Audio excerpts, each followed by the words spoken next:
Happy Friday! Woo woo! We made it another week!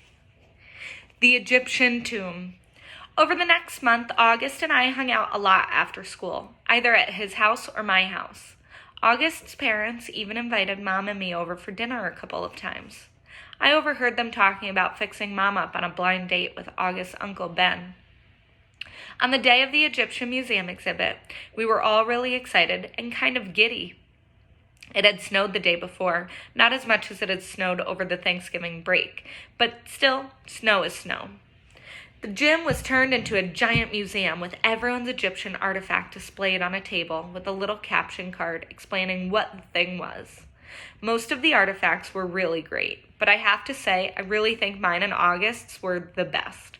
My sculpture of Anubis looked pretty real, and I had even used real gold paint on it. And August had made his step pyramid out of sugar cubes. It was 2 feet high and 2 feet long, and he had spray painted the cubes with this kind of fake sand paint or something. It looked so awesome. We all dressed up in Egyptian costumes. Some of the kids were Indiana Jones type archaeologists. Some of them dressed up like pharaohs. August and I dressed up like mummies. Our faces were covered except for 2 little holes for the eyes and 1 little hole for the mouth. When the parents showed up, they all lined up in the hallway in front of the gym. Then we were told we could go get our parents, and each kid got to take his or her parent on a flashlight tour through the dark gym. August and I took our moms around together. We stopped at each exhibit, explaining what it was, talking in whispers, answering questions. Since it was dark, we used our flashlights to illuminate the artifacts while we were talking. Sometimes, for dramatic effect, we would hold the flashlights under our chins while we were explaining something in detail. It was so much fun hearing all these whispers in the dark, seeing all the lights zigzagging around the dark room. At one point, I went over to get a drink at the water fountain. I had to take the mummy wrap off my face. "Hey, Summer," said Jack, who came over to talk to me. He was dressed like the man from the mummy. "Cool costume." "Thanks." "Is the other mummy August?" "Yeah." Hey, do you know why August is mad at me?" "Uh-huh," I nodded. "Can you tell me?" "Nope." He nodded. He seemed bummed. "I told him I wouldn't tell you," I explained. "It's so weird," he said. "I have no idea why he's mad at me all of a sudden. None. Can't you at least give me a hint?" I looked over at where August was across the room, talking to our moms. I wasn't about to break my solid oath that I wouldn't tell anyone about what he overheard at Halloween, but I felt bad for Jack. "Bleeding scream," I whispered in his ear, and then walked away. Part 4, Jack. Now here's my secret. It's very simple. It is only with one's heart that one can see clearly. What is essential is invisible to the eye. Antoine de Saint-Exupéry, The Little Prince. The call. So in August, my parents were the point of view from Jack. My parents got this call from Mr. Tushman, the middle school director, and my mom said, maybe he calls all the new students to welcome them. And my dad said, that's a lot of kids he'd be calling. So my mom called him back. And I could hear her talking to Mr. Tushman on the phone. This is exactly what she said. "Oh, hi, Mr. Tushman. This is Amanda Will returning your call." Pause. "Oh, thank you. That's so nice of you to say. He's looking forward to it." Pause. "Yes." Pause. "Yeah." Pause. "Oh, sure." Long pause. "Oh, uh-huh." Pause. "Well, that's so nice of you to say." Pause. "Sure." "Oh, wow. Oh." Super long pause.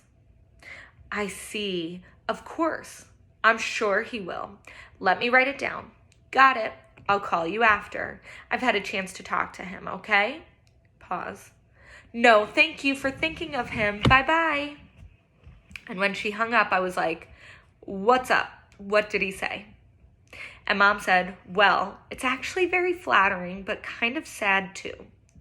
See, there's this boy who's starting middle school this year, and he's never been in a real school environment before because he was homeschooled. So Mr. Tushman talked to some of the lower school teachers to find out who they thought were some of the really, really great kids coming into 5th grade. And the teachers must have told them you were an especially nice kid, which I already knew, of course. And so Mr. Tushman is wondering if he could count on you to sort of shepherd this new boy around a bit. Like, let him hang out with me, I said. Exactly, said Mom. He called it being a welcome buddy. But why me? I told you, your teachers told Mr. Tushman that you were the kind of kid who's known for being a good egg. I mean, I'm so proud that they think so highly of you. Why is it sad? What do you mean? You said it's flattering, but kind of sad, too. Oh, Mom nodded. Well, apparently this boy has some sort of, I guess there's something wrong with his face, or something like that. Not sure. Maybe he was in an accident? Mr. Tushman said he'd explain a bit more when you come to the school next week. School doesn't start till September. He wants you to meet this kid before school starts. Do I have to? Mom looked a bit surprised. Well, no, of course not, she said, but it would be the nice thing to do, Jack. If I don't have to do it, I said, I don't want to do it. Can you at least think about it?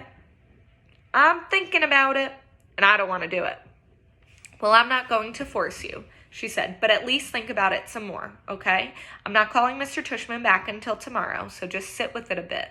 I mean, Jack, I really don't think it's that much to ask that you spend a little extra time with some new kid. It's not just that. He's a new kid, Mom, I answered. He's deformed. That's a terrible thing to say, Jack. He is, Mom. You don't even know who it is. Yeah, I do, I said, because I knew the second she started talking about him that it was that kid named August. Carvel. I remember seeing him for the first time in front of the Carvel on Amesford Avenue when I was about 5 or 6.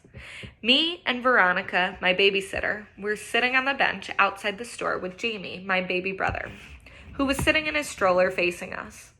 I guess I was busy eating my ice cream cone because I didn't even notice the people who sat down next to us. Then, at one point, I turned my head to suck the ice cream out of the bottom of my cone, and that's when I saw him, August. He was sitting right next to me. I know it wasn't cool, but I kind of went, when I saw him because I honestly got scared. I thought he was wearing a zombie mask or something. It was the kind of, you say when you're watching a scary movie and the bad guy, jumps out of the bushes. Anyway, I know it wasn't nice of me to do that, and though the kid didn't hear me, I know his sister did.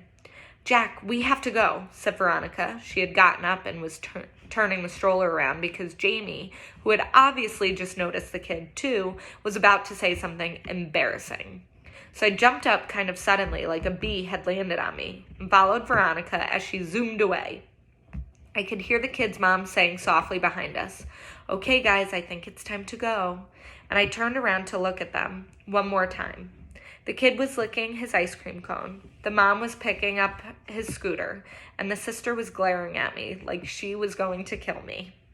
I looked away quickly. Veronica, what was wrong with that kid? I whispered.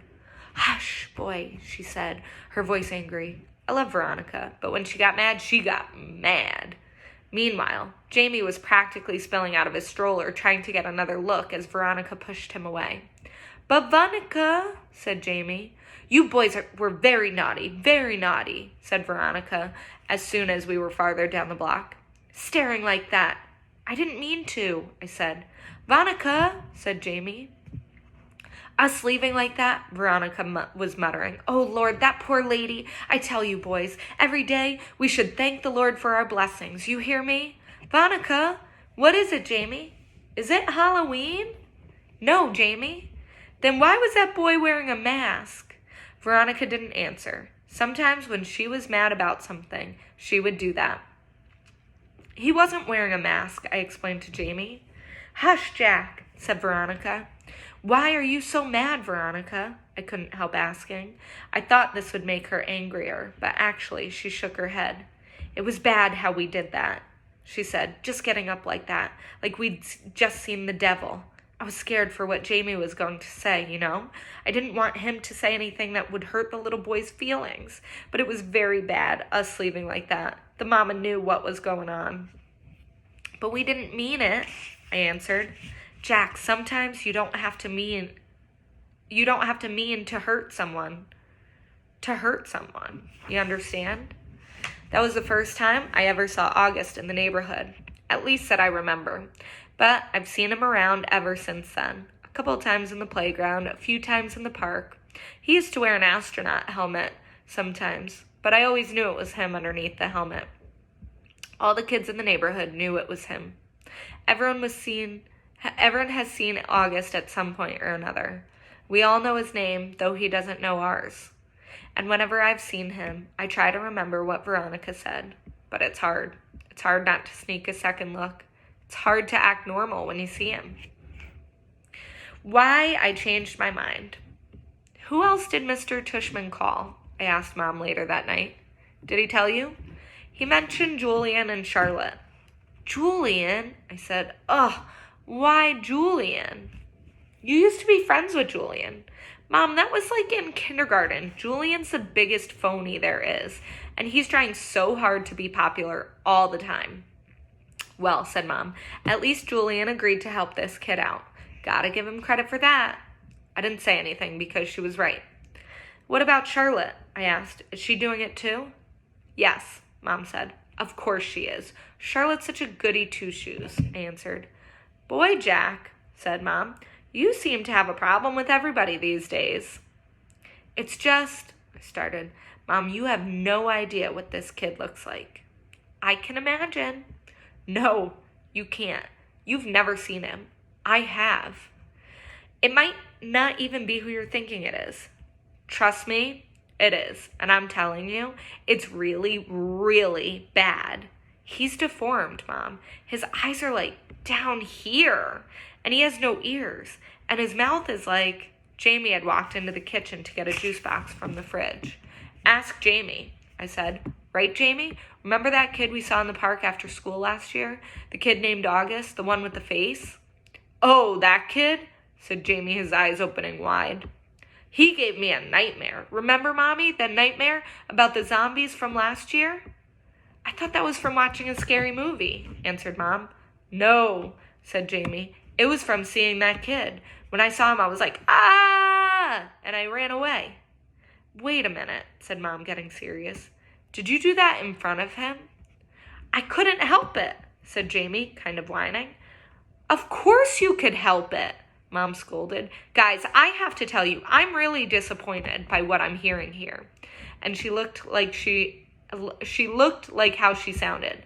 I mean, honestly, he's just a little boy, just like you. Can you imagine how he felt to see you running away from him? Jamie screaming? It wasn't a scream, argued Jamie. It was like an, ah! He put his hands on his cheek and started running around the kitchen. Ah! Probably both hands, but I have a book in one hand. Ah! Come on, Jamie, said Mom angrily. I honestly thought both my boys were more sympathetic than that. What's sympathetic? Said Jamie, who was only going into second grade. You know exactly what I mean by sympathetic, Jamie, said Mom.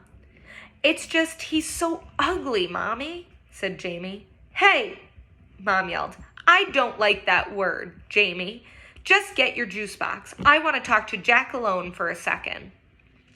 Look, Jack, said Mom as soon as he left, and I knew she was about to give me the whole speech.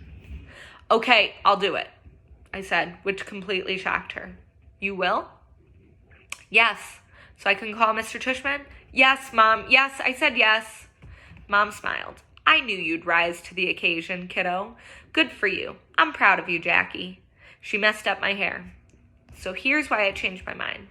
It wasn't so I wouldn't have to hear my mom giving me a whole lecture. And it wasn't to protect this August kid from Julian, who I knew would be a jerk about the whole thing. It was because when I heard Jamie talking about how he had run away from August going, I suddenly felt really bad.